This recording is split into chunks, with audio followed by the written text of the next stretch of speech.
Welcome to T-SAT. This is Bhushan Govindula. ఈరోజు మనం ఆధునిక భారతదేశ చరిత్రలో భాగంగా అతివాద యుగంగా భావిస్తున్నాం. సో ఈ అతివాద యుగం ఎప్పుడు ప్రారంభమవుతుంది?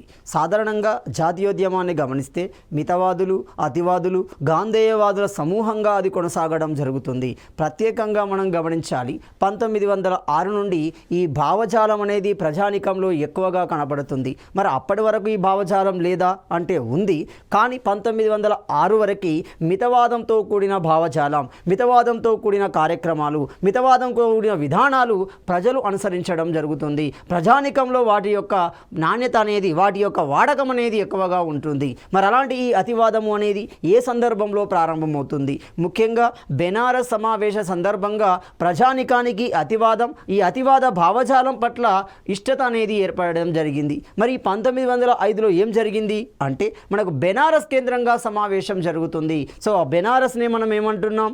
ఈరోజు కాశీ అంటున్నాము, లేదా వారణాసి అంటున్నాం. మరి ఈ ఐఎన్సి సమావేశానికి అధ్యక్షత వహించింది గోపాలకృష్ణ గోఖలే అంటున్నాం. చరిత్రకారుల ప్రకారం గమనిస్తే మితవాద యుగానికి నాయకుడైన గోపాలకృష్ణ గోఖలే ఈ సమావేశానికి అధ్యక్షత వహించడం జరుగుతుంది. ఈ సమావేశంలో జరిగిన సంఘటనల ఫలితంగా మనకి బాలగంగాధర్ తిలక్ ఒక నినాదాన్ని ఇవ్వడం జరుగుతుంది. బిచ్చమెత్తడం కాదు, శివమెత్తాలి అంటున్నాడు. సో ఈ సందర్భంలో యువత మొత్తం బాలగంగాధర్ తిలక్ వెంట వెళ్ళడం జరుగుతుంది. క్రమంగా అతివాద భావజాలాలు, అతివాద విధానాలు అనేవి సమాజంలోకి వచ్చాయి. దానికి సంబంధించిన సమాచారాన్ని గమనిస్తే, సో జాతీయోద్యమంలో 1906 నుండి 1919 మధ్య కాలంగా గమనిస్తున్నాం.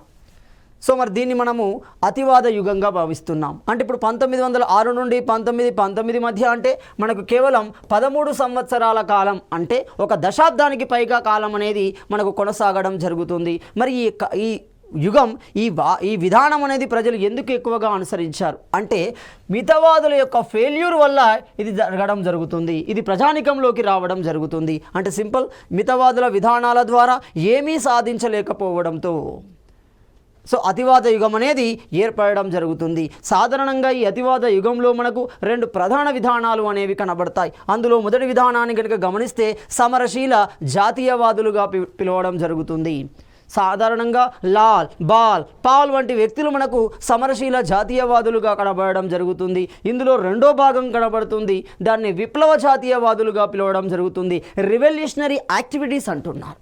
అంటే బ్రిటిష్ వారి నుండి అడగడం ద్వారా కాదు, వాళ్ళని భయానకంగా కొనిచేసి, వాళ్ళని ఇబ్బందికి గురి చేసి మనకు కావలసిన లక్ష్యాన్ని సాధించుకోవడమే. సో విప్లవ జాతీయవాదులు కూడా ఇందులో భాగంగానే ఉండడం జరుగుతుంది. మరి వీరి కాలంలో జరిగిన సంఘటనలు ఏంటి అంటే 1906 నుండి 1919 మధ్య జరిగిన సంఘటనలు ఏంటి? ఇది చాలా చాలా ఇంపార్టెంట్. అంటే ఎగ్జామినర్ వ్యూలో మాత్రం ఈ విధంగానే ఉంటాయి. అంటే 4 సంఘటనలు ఇస్తాడు, వాటి కాలం ఆధారంగా వరుస క్రమంలో అమర్చమంటున్నాడు. కాబట్టి ఇక్కడ మనకు అతివాద యుగంలో జరిగిన సంఘటనలు ఏంటి? అందులో మొట్టమొదటి సంఘటన కనుక గమనిస్తే మహారాష్ట్ర కేంద్రంగా స్వదేశీ ఉద్యమం అనేది ప్రారంభమవుతుంది. వందే మాతర ఉద్యమంలో భాగంగానే కొనసాగడం జరుగుతుంది. బాలగంగాధర్ తిలక్ వందే మాతర ఉద్యమంలో భాగంగా స్వదేశీ విధానాలకి ఎక్కువగా ప్రాముఖ్యత ఇవ్వాలి అని బెనారస్ సమావేశ కేంద్రంగా ప్రతిపాదించడం జరుగుతుంది. సో ఈ విధంగానే మహారాష్ట్ర కేంద్రంగా స్వదేశీ ఉద్యమం ప్రారంభమై దేశవ్యాప్తం అవుతుంది. ఒక లాల్, ఒక బాల్, ఒక పాల్ వంటి వ్యక్తుల చేత, అరబిందో ఘోషుల చేత దేశవ్యాప్తం అది స్వదేశీ ఉద్యమం అవుతుంది. మరి అలాంటి ఉద్యమానికి కేంద్రంగా మహారాష్ట్ర 1906లో ప్రారంభమవుతుంది. రెండో సంఘటన గమనిస్తే 1907 సూరత్ చీలిక అంటున్నాం. క్రమంగా జాతీయ అవుతుంది. క్రమంగా అతివాదులు ఐఎన్సి సమావేశంలోకి ప్రవేశిస్తున్నారు. ఐఎన్సిని తమ చేతుల్లోకి తీసుకునే ప్రయత్నం జరుగుతుంది. ఇలాంటి ప్రయత్నంలోనే అతివాదుల తరపున ఒక నాయకుడు, మితవాదుల తరపున మరో నాయకుడు అధ్యక్షత పదవికి పోటీ చేయడం జరుగుతుంది. సో మొత్తం జాతీయ కాంగ్రెస్ సమావేశంలోనే అధ్యక్షత పదవికి 2 పోటీ చేసే విధానం మనకి సూరత్ కేంద్రంగా జరుగుతుంది 1907లో. ఇందులో మితవాద యుగానికి సంబంధించిన వ్యక్తి అధ్యక్షుడిగా గెలుపొందుతాడు. అతివాద యుగానికి సంబంధించిన ప్రతినిధి అయిన వ్యక్తి ఓడించబడడం జరుగుతుంది. క్రమంగా ఇది దేనికి దారితీస్తుంది? ఇద్దరి విభజనకి. దాన్ని మనం చరిత్రలో సూరత్ చీలిక లేదా అతివాదులు మితవాదుల చీలికగా పిలవడం జరుగుతుంది. ఈ సంఘటన కూడా ఇదే కాలానికి సంబంధించింది. అదేవిధంగా 1908లో తిలక్పై రాజద్రోహం కేసును నేరాన్ని మోపడం జరుగుతుంది. సో రాజద్రోహం నేరాన్ని మోపడంతో తిలక్ ఎక్కడికి వెళ్తున్నాడు? 6 సంవత్సరాల శిక్ష నిమిత్తం బర్మాలోని మాండలే జైలుకు వెళ్ళడం జరుగుతుంది. అంటే 1908వ సంవత్సరం నుండి గమనిస్తే 6 కలపండి 1914 వరకు బాలగంగాధర్ తిలక్ నేరుగా జాతీయోద్యమంలో కనబడడు. అప్పటికతడు జైల్లోనే ఉండడం జరుగుతుంది. ఈ సందర్భంలోనే రాసిన పుస్తకాన్ని మనము గీతా రహస్యము అంటున్నాం. ఆ గీతా రహస్య పుస్తకం ఆ మాండలే జైల్లో కొనసాగిన సందర్భంలోనే అతడు రాయడం జరుగుతుంది. ఈ సంఘటన మనకి అతివాదానికి సంబంధించింది. 4వ సంఘటన గమనిస్తే 1909 సంస్కరణలు అంటున్నాం. వీటిని మనం చరిత్రలో ఏమంటున్నాం? మింటో మార్లే సంస్కరణలు అంటున్నాం. సో మింటో మార్లే చాలా చాలా ఇంపార్టెంట్. ఈ మింటో మార్లే సంస్కరణ ద్వారా భారతీయ సమాజంలో నూతనంగా ప్రతిపాదించిన అంశం మత నియోజకవర్గాలు అనేవి ప్రతిపాదించబడడం జరుగుతుంది. కమ్యూనల్ ఎలక్టోరేట్స్ అంటున్నాం. అందుకే లార్డ్ మింటోని ఏమంటున్నాం? మత నియోజకవర్గాల పితగా పిలవడం జరుగుతుంది. అదేవిధంగా 5వ అంశాన్ని 1911లో రాజధాని మార్పు అనేది జరుగుతుంది. అంటే రాజధాని ఎక్కడికి మార్చబడింది ఇక్కడ బాగా గమనించాలి. బ్రిటిష్ పరిపాలనా కాలంలో అది ముర్షిదాబాద్ నుండి ఉండే. సో ముర్షిదాబాద్ నుండి అది ఎక్కడికి వచ్చింది? సో ముర్షిదాబాద్ నుండి అది ఎక్కడికి వచ్చింది? కోల్కతాకు రావడం జరుగుతుంది. సో కోల్కతా నుండి అది ఎక్కడికి వచ్చింది? అది ఢిల్లీకి మార్చడం జరుగుతుంది. ఇది బాగా గమనించండి. కోల్కతా నుండి ఢిల్లీకి మార్చే విధానం మనకి 1911లో జరుగుతుంది. అంటే వందే మాతర ఉద్యమం యొక్క చివరి సంవత్సరం అదే అవుతుంది. చూడండి, అంటే లార్డ్ హార్డింగ్ 2 అంటున్నాం. ఇతడే ఈ ప్రకటన చేయడం జరుగుతుంది. అదే సందర్భంలో ఇచ్చిన మరో ప్రకటన 1911 బెంగాల్ విభజన రద్దును ప్రకటించడం జరుగుతుంది. సో ఢిల్లీ కేంద్రంగా సమావేశాన్ని నిర్వహిస్తాడు. దాన్ని మనం ఢిల్లీ దర్బార్ అంటున్నాం. ఆ సందర్భంలో ఈ 2 ప్రకటనలు వస్తాయి.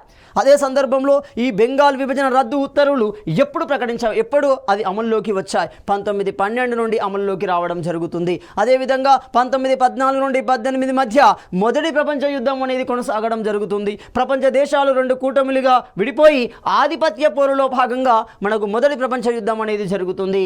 ఈ సందర్భంలోనే బ్రిటిష్ ప్రభుత్వం నుండి భారతీయ సమాజానికి మొదటి ఆగస్ట్ ఆఫర్ అనేది ప్రకటించబడింది జరుగుతుంది. అదేవిధంగా 9వ అంశాన్ని గమనిస్తే 1914లో మాండలే జైలు నుండి తిలక్ అనేవాడు విడుదల చేయబడడం జరుగుతుంది. 6 సంవత్సరాలు రాజద్రోహం కేసు కింద 1908వ సంవత్సరానికి జైల్లోకి వెళ్తాడు. సో 1908లో వెళ్ళిన బాలగంగాధర్ తిలక్ 6 సంవత్సరాల తర్వాత 1914లో రావడం జరుగుతుంది. ఆ తర్వాత అన్బిసెంట్తో కలిసి అతడు హోమ్ రూల్ ఉద్యమాన్ని నిర్మించడం జరుగుతుంది. సో అన్బిసెంట్ సూచనల మేరకి హోమ్ రూల్ ఉద్యమాన్ని మొదటగా కొనసాగిస్తాడు. అదేవిధంగా 10వ అంశాన్ని గమనిస్తే 1916లో హోమ్ రూల్ ఉద్యమం అనేది నిర్వహించబడుతుంది. ఇది ఇద్దరి చేత 2 దశల్లో ఉద్యమం అనేది కొనసాగుతుంది. మొదటి దశ బాలగంగాధర్ తిలక్ చేత, 2వ దశ అఖిల భారతీయ స్థాయిలో అన్బిసెంట్ ఆధ్వర్యంలో నిర్వహించబడుతుంది. అదేవిధంగా మరి ఇలాంటి అతివాదుల్లో ముఖ్యమైన వ్యక్తులు ఎవరు? సో అతివాదుల్లో ముఖ్యమైన వ్యక్తులు గమనిస్తే మనకి లాల్ కనబడుతున్నాడు, 2 బాల్ కనబడుతున్నాడు, 3 పాల్ కనబడుతున్నాడు, 4 ఘోష్ కనబడుతున్నాడు అండ్ సింగ్ కూడా కనబడడం జరుగుతుంది. వీళ్ళు ప్రధానమైన వ్యక్తులుగా మనం భావించవచ్చు. వీరికంటే ఎక్కువ మంది ఉన్నారు, కానీ ప్రధానంగా మనం కనబడే వ్యక్తులు వీళ్ళు అవుతున్నారు. లాలా లజపతి రాయ్, బాలగంగాధర్ తిలక్, పాల్ బిపిన్ చంద్రపాల్, ఘోష్ అరబిందో ఘోష్ అండ్ సింగ్ అజిత్ సింగ్ అంటున్నాం. భారత మాతా సొసైటీని ఏర్పాటు చేసింది, పీష్వా పత్రికను స్థాపించింది అజిత్ సింగ్. సో ఇలాంటి వ్యక్తుల్లో మనము బాలగంగాధర్ తిలక్ని కనుక పరిగణిస్తే, ఎందుకంటే ప్రతిసారి ఎగ్జామినర్ ఇతని మీద వ్యూ చూసే అవకాశం ఎక్కువగా ఉంటుంది. కాబట్టి ఇక్కడ బాలగంగాధర్ తిలక్ను ఏమని పిలుస్తున్నాము, ప్రజల చేత అతడు ఏమని పిలువబడుతున్నాడు గమనిస్తే లోకమాన్య అని పిలువబడడం జరుగుతుంది. మరి ఏ సందర్భంలో పిలువబడ్డాడు అంటే స్వదేశీ ఉద్యమం కొనసాగించిన సందర్భంలో తనదైన నినాదాన్ని ఇవ్వడం జరుగుతుంది. స్వరాజ్యం నా జన్మ హక్కు, దాన్ని సాధించి తీరుతాను అంటున్నాడు. ఆ సందర్భంలో ప్రజల చేత లోకమాన్యగా పిలువబడడం జరిగింది. అదేవిధంగా భారత అశాంతి జనకగా పిలువబడడం జరుగుతుంది. భారతదేశంలో అలజడికి నాయకుడుగా జనకుడిగా పిలువబడుతున్నాడు, అశాంతికి జనకుడిగా పిలువబడడం జరుగుతుంది, మరాఠా కేసరిగా పిలువబడుతున్నాడు. ఇలా 3 రకాల బిరుదులను కలిగి ఉన్నాడు బాలగంగాధర్ తిలక్. ఇతడు రాసిన గ్రంథాలు ఏంటి? అందులో మొదటి గ్రంథాన్ని గమనిస్తే గీతా రహస్యము అంటున్నాడు. ఎప్పుడైతే మాండలే జైల్లోకి వెళ్ళాడు, స్వదేశీ ఉద్యమాన్ని కొనసాగించిన క్రమంలోనే అతడు రాజద్రోహం కేసు కింద మాండలే జైలుకి వెళ్తున్నాడు. ఆ సందర్భంలో రాయబడిందే గీతా రహస్యం. What is the secret of Gita? అందులో మనకు క్లియర్గా కనబడుతుంది. రెండోది ఒక సిద్ధాంతాన్ని పుస్తక రూపంలో ఒక సిద్ధాంతం రూపంలో ప్రతిపాదించాడు. అదే ఆర్కిటిక్ హోమ్ ఆఫ్ వేదాస్. అంటే ఆర్యులు ఎవరు అనే విషయానికి ఒక్కొక్కరు ఒక్కొక్క ప్రతిపాదన చేయడం జరుగుతుంది. బాలగంగాధర్ వ్యూలో ప్రకారం గమనిస్తే ఈ వేదాలు ఎక్కడ ఉన్నాయి, ఆర్కిటిక్లో పుట్టడం జరుగుతుంది. ఆర్కిటిక్ నుండి పుట్టే అవి దేశంలోకి ప్రవేశించాయి అనేది ఇతని యొక్క వాదన. అందులో మనకు స్వామి దయానంద సరస్వతి ఒక్కొక్క విషయాన్ని చెప్తాడు. సో ఇక్కడ గమనిస్తే ఇక్కడ ఆర్కిటిక్ హోమ్ ఆఫ్ వేదాస్ అనేది ఒక సిద్ధాంతం, ఒక పుస్తకాన్ని రాసిన వ్యక్తి బాలగంగాధర్ తిలక్ అవుతున్నాడు. అదేవిధంగా ఇతడు పత్రికా సంపాదకుడుగా కూడా ఉన్నాడు. పత్రికలను కూడా ఏర్పాటు చేయడం జరుగుతుంది. వీటి ద్వారా ప్రజానికాన్ని చైతన్యపరిచే ప్రయత్నం చేస్తున్నాడు. ముఖ్యంగా హోమ్ రూల్ ఉద్యమ సందర్భంలో, ముఖ్యంగా స్వదేశీ ఉద్యమ సందర్భంలో తనదైన వ్యాసాల ద్వారా యువతని జాతీయత పట్ల చైతన్యపరచడం జరుగుతుంది. మరి అలాంటి పత్రికల్లో మొదటి పత్రికను గమనిస్తే కేసరి పత్రిక అంటున్నాం. ఇది చాలా చాలా ఇంపార్టెంట్. సో ఈ కేసరి పత్రికని ఎవరి సహాయంతో ఏ భాషలో ఏర్పాటు చేయడం జరుగుతుంది? కేసరి పత్రికని జీజీ అగర్కర్ సహాయంతో మరాఠా భాషలో ఏర్పాటు చేయడం జరుగుతుంది. మరాఠా పత్రికని ఇంగ్లీష్ భాషలో ఏర్పాటు చేయడం జరుగుతుంది. అంటే ఇప్పుడు బాలగంగాధర్ తిలక్ సంబంధించి కేసరి, మరాఠా అనే పత్రికలు ఉండడం జరుగుతుంది. అదేవిధంగా ఇతడు ఇచ్చిన నినాదాలు ఏంటి? సందర్భానుసారంగా ప్రజలను చైతన్యపరచడానికి, ఉత్తేజపరచడానికి తనదైన నినాదాలను కూడా ఇవ్వడం జరుగుతుంది. అందులో మొట్టమొదటి నినాదాన్ని గమనిస్తే స్వరాజ్యం నా జన్మ హక్కు, దాన్ని సాధించి తీరుతాను అంటున్నాడు. మరి ఏ సందర్భంలో అన్నాడు? సో స్వరాజ్యం నా జన్మ హక్కు అనే సందర్భం గమనిస్తే స్వదేశీ ఉద్యమ సందర్భంలో ఈ విధానాన్ని ఇవ్వడం జరుగుతుంది, ఈ నినాదాన్ని ప్రకటించడం జరుగుతుంది. రెండో నినాదం గమనిస్తే స్వాతంత్రం నా జన్మ హక్కు, దాన్ని సాధించి తీరుతాను అంటున్నాడు. మరి ఈ సందర్భం ఏ సందర్భానికి గమనిస్తే హోమ్ రూల్ ఉద్యమ సందర్భంలో ఈ నినాదాన్ని ఇస్తున్నాడు. స్వాతంత్రం నా జన్మ హక్కు, దాన్ని సాధించి తీరుతాను అంటున్నాడు. అదేవిధంగా బిచ్చమెత్తడం కాదు శివమెత్తాలి అంటున్నాడు. బెనారస్ సమావేశంలో యువతను ఉద్దేశించి యాచకత్వం కాదు శూరత్వం కావాలి అంటున్నాడు. సో దీని యొక్క అర్థమే అది. సో యాచకత్వం కాదు శూరత్వం కావాలి అంటున్నాడు. ఇలాంటి నినాదాలను సందర్భానుసారంగా ఇవ్వడం జరిగింది. ప్రజానికంలో తనదైన ముద్రను వేశాడు బాలగంగాధర్ తిలక్. అంటే అదే క్రమంలో జాతీయతను పెంపొందించడం కోసం భారతీయ మూలాలని, భారతీయ సంస్కృతి సాంప్రదాయాలని ప్రజానికంలో వ్యాప్తి చేయడం కోసం తనదైన కార్యక్రమాలను కొనసాగించడం జరుగుతుంది. అందులో మొట్టమొదటి గమనిస్తే 1893 సంవత్సరానికి గణపతి ఉత్సవాలను నిర్వహించాడు. హిందూ తత్వాన్ని, హిందూ వాదాన్ని అభివృద్ధి చేసే ప్రయత్నం చేయడం జరుగుతుంది. అలాంటి క్రమంలోనే శివాజీ ఉత్సవాలను నిర్వహించాడు. ప్రజలలో, యువతలో సో శక్తి సామర్థ్యాలను వెలికి తీసే ప్రయత్నం చేయడం జరుగుతుంది. 1895 నుండి 96 మధ్య శివాజీ ఉత్సవాలను నిర్వహించాడు. ఇలాంటి క్రమంలోనే 1896 నుండి 97 మధ్య అఖాడీస్ అంటాం, దీన్ని అఖారస్ అంటున్నాం, వ్యాయామశాలలు అవుతున్నాయి. సో అలాంటి వ్యాయామశాలను కూడా ఏర్పాటు చేశాడు. లాఠీ క్లబ్లను కూడా ఏర్పాటు చేయడం జరుగుతుంది. గోవధ నిషేధ సంఘాలను కూడా ఏర్పాటు చేయడం జరుగుతుంది. అలాంటి క్రమంలోనే రనడే చేత ప్రభావితానికి గురి అయ్యాడు. మరి ఎవరి రనడే? మహా గోవింద రనడే అవుతున్నాడు. అతని చేత ప్రభావితానికి గురి అయి అతడు స్థాపించిన దక్కన్ ఎడ్యుకేషన్ సొసైటీ స్థాపనలో కూడా తన వంతు పాత్రను పోషిస్తున్నాడు. తద్వారా ప్రజానికాన్ని చైతన్యపరిచే ప్రయత్నం చేశాడు బాలగంగాధర్ తిలక్. అంతేకాకుండా గోహత్య నిషేధ సంఘాలను ఏర్పాటు చేశాడు. అంటే హిందూ తత్వం, హిందూ మూలాలని ప్రభావితం చేసే, హిందూ మూలాలని మరోసారి సమాజానికి పరిచయం చేసే వివిధ రకాల కార్యక్రమాలను రూపొందించాడు. జాతీయతని, ప్యాట్రియాటిజాన్ని ప్రజానికంలో నింపడం జరుగుతుంది. అలాంటి కోవలోనే మరో వ్యక్తి లజపతి రాయ్ అంటున్నాం.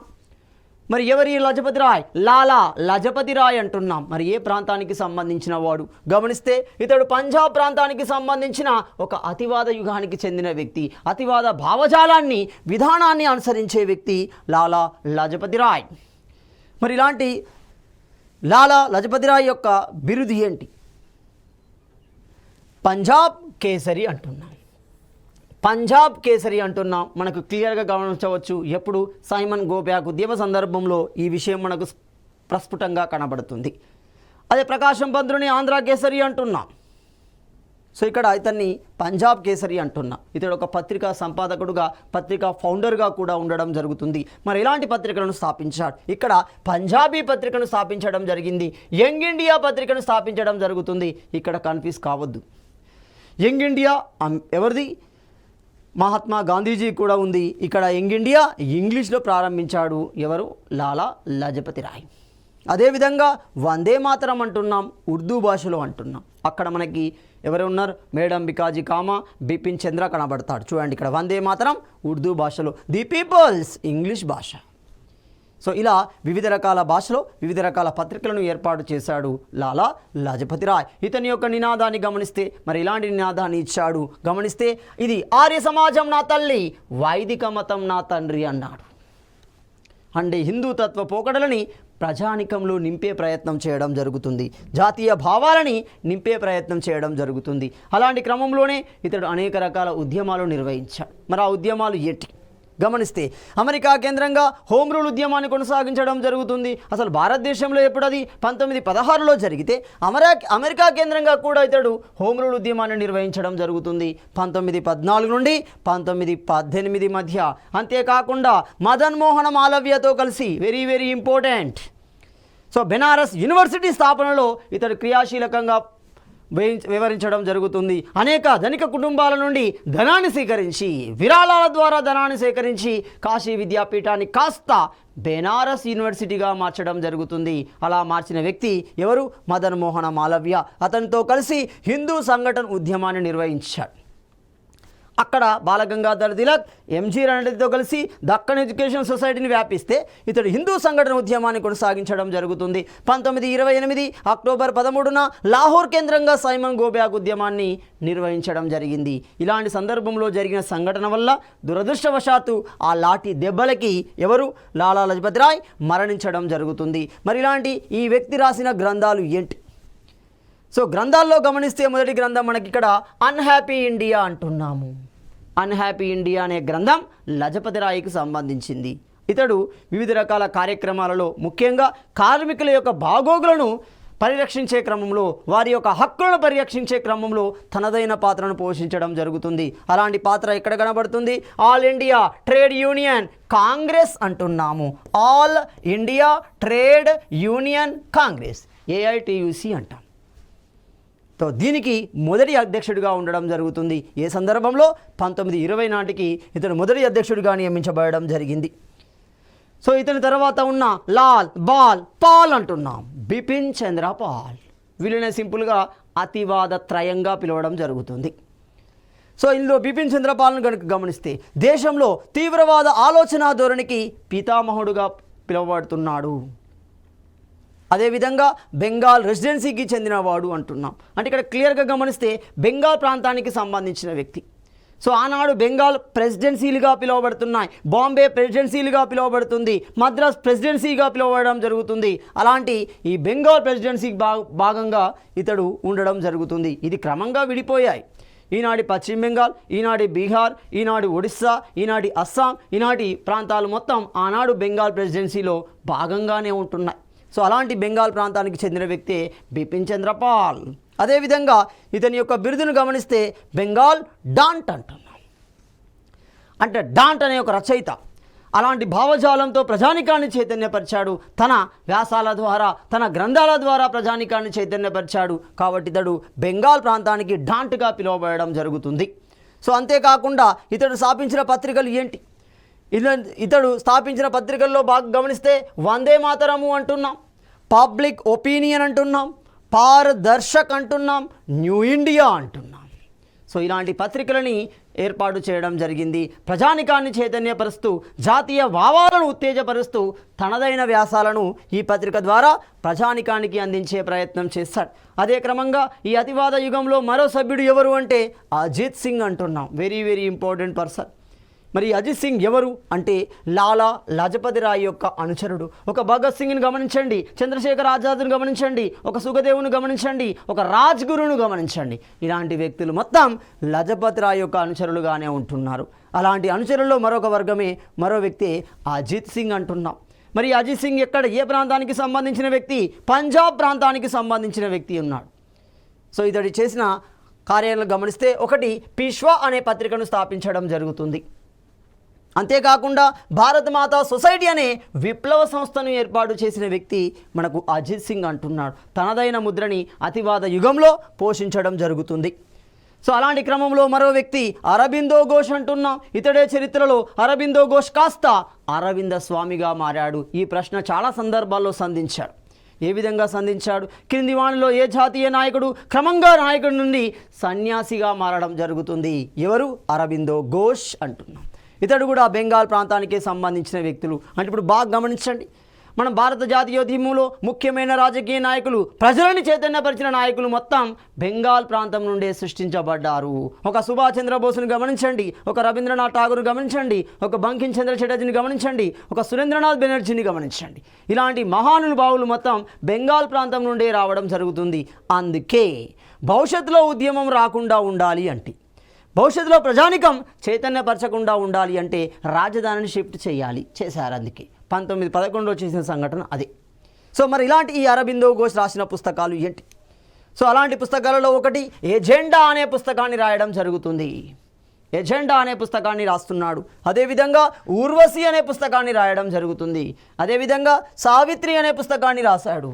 అదేవిధంగా ఎస్సే ఆన్ గీత అనే పుస్తకాన్ని రాయడం జరుగుతుంది. వీటితో పాటుగా డివైన్ లైఫ్, అదేవిధంగా new lamp for the old.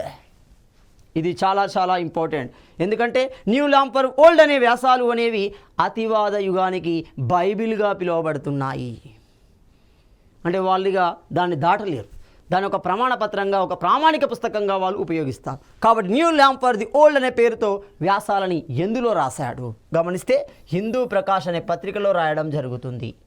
ఇవే అతివాద జాతీయవాదానికి బైబిల్గా భావించబడుతున్నాయి. అంటే ఒక ప్రామాణికంగా భావించబడడం జరుగుతుంది. సో ఇతడు 1902లో అనుశీలన సమితి స్థాపకుల్లో ఒకడుగా ఉన్నాడు. దాదాపుగా 13 మంది ఇందులో అనుశీలన సమితిలో ప్రధాన సభ్యులుగా ఉంటారు. ఆ సభ్యులలో, ఆ ఫౌండర్లో ఒకరు మనకు అరబిందో ఘోష్, బరీంద్రనాథ్ ఘోష్, ప్రఫుల్ల చంద్ర, ఇలాంటి వ్యక్తులు మొత్తం మనకి ఇందులో సభ్యులుగా కనబడుతున్నారు. అంతేకాకుండా 1908 ఏప్రిల్ 30 అలీపూర్ బాంబు కేసులో ప్రధాన నిందితుడు ఉంటున్నాడు. ఏంటి అలీపూర్ అనేది ఒక ప్రదేశం కోల్కతాలోని మాణిక్తలా అనే ప్రాంతంలో బాంబులను తయారు చేసే కేంద్రం ఉన్నట్టుగా సమాచారం వస్తుంది. కాబట్టి బ్రిటిష్ పోలీస్ అధికారులు దాని మీద మెరుపు దాడి చేయడం జరిగింది. ఇలాంటి క్రమంలో దొరికిన వ్యక్తుల్లో నిందితుడు ఎవరు? అరబిందో ఘోష్. ఈ సంఘటన తర్వాత అతడు రాజకీయాల నుండి, భారతీయ సమాజం నుండి వేరుపడతాడు. 1910 తర్వాత రాజకీయంలో కనబడడు. అది పూర్తిగా హిమాలయాలకు వెళ్ళి ఒక సన్యాసిగా, ఒక యోగిగా మారడం జరుగుతుంది. యోగిగా మారిన ఈ అరబిందో ఘోష్ అరవింద స్వామిగా అరబిందో ఆశ్రమాన్ని ఏర్పాటు చేస్తూ తనదైన సమాచారాన్ని ప్రజానికానికి ఇచ్చే ప్రయత్నం చేయడం జరిగింది. అది అరబిందో ఘోష్కు సంబంధించి. మరి ఇలాంటి అతివాద యుగంలో జరిగిన ప్రధాన సంఘటన ఏంటి? ప్రధాన సంఘటన గమనిస్తే ఒకటి స్వదేశీ ఉద్యమం అనేది వ్యాప్తి చెందుతుంది. రెండోది హోమ్ రూల్ ఉద్యమము అంటున్నాం. ఇది చాలా చాలా కీలకమైన ఉద్యమం. రైట్, క్లియర్గా గమనిస్తే హోమ్ రూల్ ఉద్యమము అంటున్నాం. హోమ్ రూల్, హోమ్ అంటే ఏంటి? స్వయం పాలన అని అర్థం. స్వయం పాలన అంటే తమకు తామే పరిపాలించుకుంటాం. మరి ఈ భావం ఎక్కడి నుండి వచ్చింది? ప్రజానికంలో ఈ భావజాలాన్ని ఎవరు వ్యాప్తి చేశారు? ఈ భావజాలాన్ని ఎవరు వెలుగులోకి తీసుకొచ్చారు? గమనిస్తే ఆని బిసెంట్. ఇప్పుడు క్లియర్గా గమనించండి. 1908 నుండి 1914 మధ్య బాలగంగాధర్ తిలక్ జైల్లో ఉన్నాడు. అప్పుడే గీతా రహస్యం అనే పుస్తకాన్ని రాశాడు. ఎప్పుడైతే 1914లో విడుదల చేయబడ్డాడో అతన్ని ఎవరు? అనిబిసెంట్. సో అనిబిసెంట్ యొక్క సహకారం మేరకి బాలగంగాధర్ తిలక్ ఈ విధానాన్ని తీసుకొచ్చే ప్రయత్నం చేస్తున్నాడు. అప్పుడు అనిబిసెంట్ చెప్తుంది బాలగంగాధర్ తిలక్, ఈ హోమ్ రూల్ని ఎందుకు ఉద్యమంగా మార్చాలి, ప్రజలను హోమ్ రూల్ పట్ల ఎందుకు చైతన్యపరచాలి చెప్తుంది. అనిబిసెంట్ ఎవరు? ఐర్లాండ్ దేశానికి సంబంధించిన వనిత. ఆనాడు ఐర్లాండ్ బ్రిటిష్ పాలిత ప్రాంతంగా ఉండేది. ఇప్పటికీ మన భారతదేశం కూడా బ్రిటిష్ పాలిత ప్రాంతమే. సో మరి ఇలాంటి ఏమవుతుంది? ఐర్లాండ్ ప్రాంతం ఏ విధంగా బ్రిటిష్ నుండి స్వయం పాలన పొందింది, ఏ విధానాన్ని అనుసరించి స్వయం పాలన పొందింది, ఆ విధానాన్ని స్ఫూర్తిగా తీసుకొని ఈ హోమ్ రూల్ ఉద్యమాన్ని నిర్మించడం జరుగుతుంది. సో సాధారణంగా హోమ్ రూల్ ఉద్యమం గమనిస్తే 1916లో 2 దశలుగా ఇద్దరు వ్యక్తుల సమూహంగా కొనసాగడం జరుగుతుంది. అందులో మొదటి సమూహాన్ని గమనిస్తే బాలగంగాధర్ తిలక్, రెండో సమూహాన్ని గమనిస్తే అనీ బెసెంట్. సో ఈ ఇద్దరు ఆధ్వర్యంలో ఉద్యమం అనేది కొనసాగడం జరుగుతుంది. మరి ఎలా కొనసాగింది గమనిస్తే హోమ్ రూల్ అనగా స్వయం పాలన అంటున్నాం. ఇది అనీ బెసెంట్, తిలక్ చేత రెండు విధాలుగా కొనసాగుతుంది. అందులో విధానాలు ఏంటి, అందులో అనుసరించిన విధానాలు ఏంటి? ఒకటి, స్వదేశీ జాతీయ విద్యా విధానాన్ని అనుసరించాలి. సో ఇందులో భాగంగానే అనీ బెసెంట్ ఏం చేస్తుంది? చిత్తూరు జాతీయ కళాశాలను ఏర్పాటు చేస్తుంది, కాశీ విద్యాపీఠాన్ని ఏర్పాటు చేస్తుంది. అదే క్రమంగా కొంతమంది గుజరాత్ విద్యాపీఠాన్ని వెలుగులోకి తీసుకురావడం జరుగుతుంది. సో ఇలాంటి స్వదేశీ జాతీయ విద్యా విధానాలు అనేవి ఇక్కడ అమలు చేయబడుతున్నాయి. రెండోది, ప్రజలకు ఏం చెప్పాలి, ఈ ఉద్యమం యొక్క ప్రాముఖ్యత ఏంటి, ఈ ఉద్యమాన్ని ఎందుకు నిర్వహిస్తున్నాము అంటే భారతదేశానికి హోమ్ రూల్ కావాలి, స్వయం పాలన కావాలి అని. అంటే సింపుల్గా బ్రిటిష్ వారి పాలితం కాకుండా భారతీయులే పరిపాలించుకోవాలి. నెక్స్ట్ గమనిస్తే ఈ ఉద్యమ కాలంలో బాలగంగాధర్ తిలక్ ఇచ్చిన నినాదం గమనిస్తే స్వాతంత్రం నా జన్మ హక్కు, దాన్ని సాధించి తీరుతాను అంటున్నాడు. స్వదేశీ ఉద్యమ కాలంలో ఏమంటున్నాడు? స్వదేశీ ఉద్యమ కాలానికి దీనికి తేడా చూడండి. స్వరాజ్యం నా జన్మ హక్కు అంటే స్వదేశీ, స్వాతంత్రం నా జన్మ హక్కు అంటే ఏమవుతుంది? హోమ్ రూల్ ఉద్యమ కాలం అవుతుంది. మరి క్రమంగా బ్రిటిష్ ప్రభుత్వం నుండి స్వేచ్ఛ కోసం 1902 సంవత్సరంలో గ్రిఫిత్ స్థాపించిన, ఎవరి గ్రిఫిత్ అంటే ఐర్లాండ్ కేంద్రంగా ఒక సామాజిక కార్యకర్త, ప్రజా చైతన్యాన్ని తెచ్చిన వ్యక్తుల్లో గ్రిఫిత్ ఒకడు. 1902 సంవత్సరంలో ఇతడు స్థాపించిన సంస్థనే ఐరిష్ లీగ్ అంటాం, ఐరిష్ లీగ్. సో ఈ ఐరిష్ లీగ్ యొక్క ప్రధాన డిమాండ్, ప్రధాన లక్ష్యం ఏంటి, ప్రధాన విధానం ఏంటి? దాన్ని మనము సిన్ పిన్ అంటున్నాం. ఏంటి సిన్ పిన్? అసలు సిన్ పిన్ అంటే అర్థం ఏంటి? ఆ సిన్ పిన్ ద్వారా ప్రజలు ఏం కోరుకుంటారు, దేనికోసం పోరాటం నిర్వహించడం జరుగుతుంది గమనిస్తే సిన్ పిన్ అంటే ఆర్థిక బహిష్కరణ అవుతుంది ఒకటి, సహాయ నిరాకరణ అవుతుంది రెండు. సో ఈ రెండు భావజాలాల యొక్క, ఈ రెండు అంశాల యొక్క కలయికనే సిన్ పిన్ అంటున్నాం. సో సిన్ పిన్ ద్వారా ప్రభావితమైన భారతీయులు నిర్వహించిన ఉద్యమమే మనం ఏమంటున్నాం? హోమ్ రూల్ ఉద్యమము అంటున్నాం. మరి దీని యొక్క లక్ష్యం ఏంటి? స్వరాజ్ను సాధించడమే దీని యొక్క లక్ష్యం. ఇది చాలా సందర్భాల్లో ఎగ్జామినర్ ఫోకస్ చేసిన పాయింట్ అవుతుంది చూడండి. సో ఇక్కడ స్వరాజ్ను సాధించడమే దీని యొక్క ప్రధాన లక్ష్యంగా తీసుకోవడం జరుగుతుంది. అదేవిధంగా 1916 ఏప్రిల్ 28న బాలగంగాధర్ తిలక్ పూనా కేంద్రంగా హోమ్ రూల్ లీగ్ను స్థాపించడం జరుగుతుంది. క్రమంగా ఈ హోమ్ రూల్ లీగ్ 6 ప్రధాన శాఖలుగా దేశం మొత్తం విస్తరిస్తుంది. సో బాలగంగాధర్ తిలక్ ద్వారా కేవలం 6 శాఖలుగానే విస్తరిస్తుంది. కానీ అనీ బెసెంట్ ఏం కోరుకుంది? దేశవ్యాప్తంగా ప్రజానికం మొత్తం ఉద్యమంలోకి రావాలి, బలమైన ఉద్యమాన్ని నిర్మించాలి, బలమైన ఒత్తిడిని బ్రిటిష్ ప్రభుత్వం మీద తేవాలి. అప్పుడే మీరు అనుకున్న లక్ష్యాన్ని చేరుకోగలుగుతారు. సో అతివాద యుగానికి, అతివాద భావజాలాన్ని కలిగిన బాలగంగాధర్ తిలక్ని యువత మాత్రమే అనుసరించడం జరుగుతుంది. గ్రామీణ ప్రజానికం చాలామంది అనుసరించలేదు.